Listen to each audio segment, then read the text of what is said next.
রাকিবের স্ত্রীর মাথায় একটা হাড়ি দিয়ে তার মা তবলা বাজাচ্ছে আর মেয়েটা চুপচাপ হাঁটুতে ভর দিয়ে বসে আছে।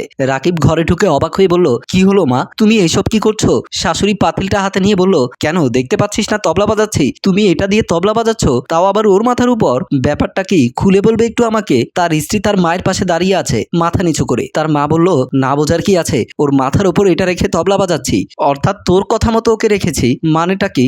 মানে বুঝতে হলে চল ফ্ল্যাশব্যাকে যায়। বিছানায় বসে আছে রুমা, তার মাথা কামড়াচ্ছে। রাকিব ঘরে ঢুকে বোতাম খুলতে খুলতে বলল, চলো রেডি হয়ে যাও, শুয়ে পড়ো, আমার মাথাটা খুব ধরেছে, প্লিজ আজকে না, তোমার মুখে এত কথা আমি শুনতে চাই না, যা বলেছি তা করো, তাড়াতাড়ি শুয়ে পড়ো, আমি এক্ষুনি চাই। আমি তো প্রতিদিন তোমার কথা মতো করি, কিন্তু আজকে ভালো লাগছে না, সত্যি শরীরটা খুব খারাপ লাগছে, সকাল থেকে জ্বর নিয়ে কাজ করেছি, এখন পুরো শরীর ব্যথা করছে। রুমাকে একটা থাপ্পড় মেরে রাকিব বলল, আমি যা বলেছি তাই শেষ কথা, আমার উপরে কথা বলার সাহস কে দিয়েছে তোকে? তারপর মেয়েটাকে ধাক্কা দিয়ে বিছানায় ফেলে দিল, তারপর নিজেও শুয়ে গেল। সকালে রাকিব ল্যাপটপে বসে কাজ করছে সোফায়। তার স্ত্রী এসে ভয়ে ভয়ে বলল, তোমাকে একটা কথা বলার আছে, রাগ করবে না তো? রাকিব এক পলক তাকিয়ে আবারও কাজে মন দিয়ে বলল, বলতে থাকো, যদি রাগ করার মতো হয় তাহলে জানি না কি করব। মেয়েটা সাহস সঞ্চয় করে বলল, আসলে আমি একটা চাকরির খবর পেয়েছি, তুমি তো জানো আমি লেখাপড়া শেষ করেছি বিয়ের আগে, তাই আমার ইচ্ছা আমি নিজের পায়ে দাঁড়াতে চাই। রাকিব একটা থাপ্পড় মেরে বলল, এখন কি অন্যের পায়ে দাঁড়িয়ে আছিস নাকি? তোকে কে বলেছে চাকরির কথা? তোকে চাকরির খবর দিল কে? আমার চাচাতো বোনের হাজবেন্ড একটা ভালো চাকরি করে,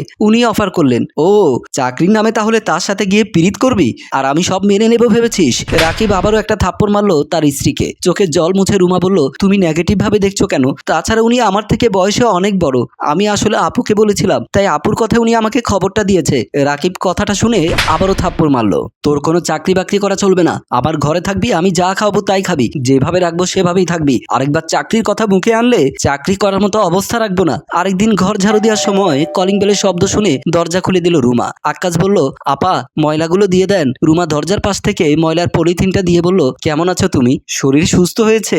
অনেক দিন তো ছুটি কাটালে। জি আপা, আপনাদের দোয়া এখন ভালো হয়ে গেছে, কালকে আসলাম বাড়ি থেকে। সেদিন তো তুমি বিল্ডিং এ ছিলে শুনলাম, তোমার যখন বেশি খারাপ লাগছিল বাসায় এসে বসতে পারতে, আমাকে তো আপু বলো। কথাটা শুনে আক্কাসের চোখের জল বেরিয়ে গেল। সে বলল, আপা আপনি খুব ভালো মানুষ। রুমা দরজা বন্ধ করে পেছনে ফিরতে দেখে তার স্বামী দাঁড়িয়ে আছে।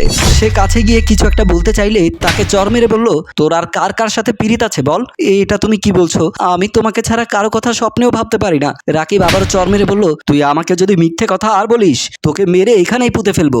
দারোয়ান ছেলেটার সাথে তোর এত পীড়িত কিসের? ও কি শুধু আমাদের বাসায় ময়লা নিতে আসে নাকি? তোর মতো অন্যদের বউ তো দাঁড়িয়ে কথা বলে না। রাকিব, বিশ্বাস করো আমি ছেলেটাকে ছোট ভাইয়ের মতো দেখি, ওর মা বাবা নেই, তাই দুটো কথা বলি। তারপর রাকিব চুলের মুঠি ধরে বলল, তোর আজকে এমন অবস্থা করব, এরপর মানুষ তোকে দেখলে মায়া হবে। তারপর তাকে টেনে বেডরুমে নিয়ে গেল। পরের দিন বিকেলবেলা রাকিবকে চা দিল তার স্ত্রী। চায়ে এক কাপ চুমুক দিয়ে বলল, এটা কোনো চা হয়েছে? কথাটা বলেই চাটা তার মুখে মেরে দিল। শাশুড়ি এসে তাকে ধরে মুখটা মুছে দিল। রাকিব চলে গেল। আমি অনেকদিন ধরে দেখতে পাচ্ছি তোমার উপরে নানা রকম অত্যাচার করছে রাকিব, অনেকদিন ধরে সহ্য করছি, কিন্তু আর সহ্য করব না। তুমি পরের বাড়ি মেয়ে হতে পারো, কিন্তু আমিও একটা মেয়ে, আমারও সন্তান আছে। তোমার এরকম কষ্টগুলো আমি নিজের চোখে দেখতে পাচ্ছি না।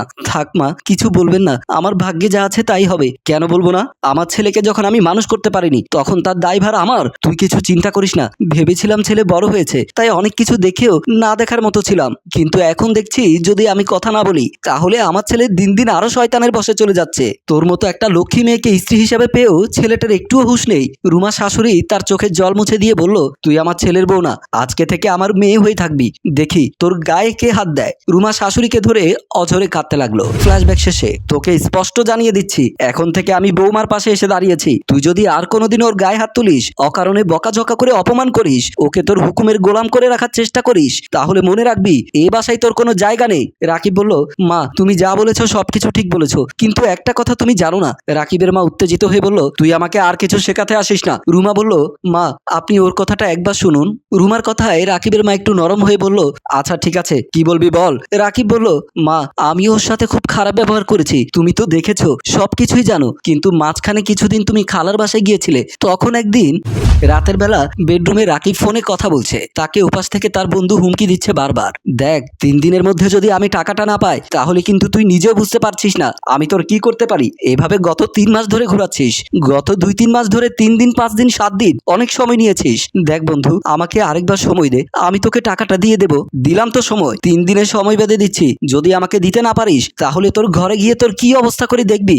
আমার বাবার নামটা ভুলে যাস না। মোবাইলটা রাখার পর রাকিবের মাথা কাজ করছে না, সে বুঝতে পারছে না এতগুলো টাকা সে কিভাবে ম্যানেজ করবে? জুয়াতে টাকা হেরে অনেক ধার দেনা হয়ে গিয়েছিল তার বন্ধু রাশেদ তাকে 10 লক্ষ টাকা ধার দিয়েছিল, কিন্তু তার সাথে কথা কাটাকাটি হওয়ার পর থেকে সে টাকাটা বারবার খুঁজতে থাকে। সে বুঝতে পারলো সেই টাকাটা কিছুতেই তার পক্ষে 3 দিনে দেওয়া সম্ভব নয়, যেটা গত 6 মাসেও দিতে পারেনি। আর রাশেদের বাবা অনেক বড় নেতা, তাদের অনেক ক্ষমতা, তাই রাশেদ কোনো কিছুর পরোয়া না করে ঘরে এসে নিশ্চয়ই আমাকে খুন করে ফেলবে আর আমার স্ত্রীর সাথে যা ইচ্ছে তা করবে।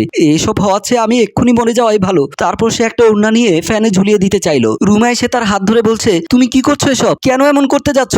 আমার কথা কি তুমি একটুও ভাববে না? রুমা, আমার এখন এইসব কথা বলার সময় নেই। আমি যা করেছি সেটা সমাধান আমার কাছে নেই, আর তার যা ফল হবে সেটা দেখার মতো সাহসও আমার নেই। তারপর রুমা কোন রকম তাকে বসিয়ে বলল, তুমি আমাকে বলো তোমার কি সমস্যা হয়েছে, প্রয়োজনে আমি আমার জীবন দিয়ে দেব। তারপর রাকিব তাকে সবকিছু খুলে বলাতেই রুমা বলল, এই কথা আমি বাবার সাথে কথা বলে দেখছি, কিন্তু তোমার বাবা একসাথে এত টাকা এখন কিভাবে পাবে 3 দিনের মধ্যে? তুমি কিছু চিন্তা করো না।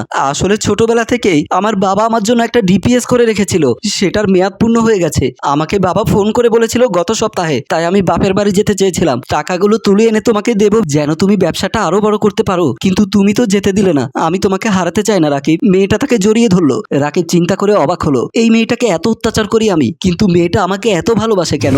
রাকিব নরম গলায় বলল, মা আমি আমার ভুল বুঝতে পেরে রুমার কাছে ক্ষমা চেয়েছি। রুমা বলল, হ্যাঁ মা, সত্যি আপনার ছেলে বদলে গেছে। ও এখন আগের মতো কথায় কথায় আমার গায়ে হাত তুলে না। রাকিবের মা আনন্দ অশ্রু মুছে বলল, সত্যি বাবা তুই বদলে গেছিস? হ্যাঁ মা, তোমার ছেলে বড় হয়ে গেছে সত্যি সত্যি। তারপর রাকিবের মা তাদের দুজনকে জড়িয়ে ধরে দোয়া করে দিলেন। সম্মানিত ভিউয়ার্স, রুমার মতো স্ত্রী একজন পুরুষের সম্পদ। অতএব আপনার স্ত্রীকে ভালোবাসুন, যত্ন করুন, দেখবেন আপনার জীবনের সকল ঝড়ঝাপটা মোকাবেলা করার সাহস যোগাবে। গল্পটি ভালো লাগলে লাইক, কমেন্ট ও শেয়ার করবেন। গল্পটি রচনায় অভিক।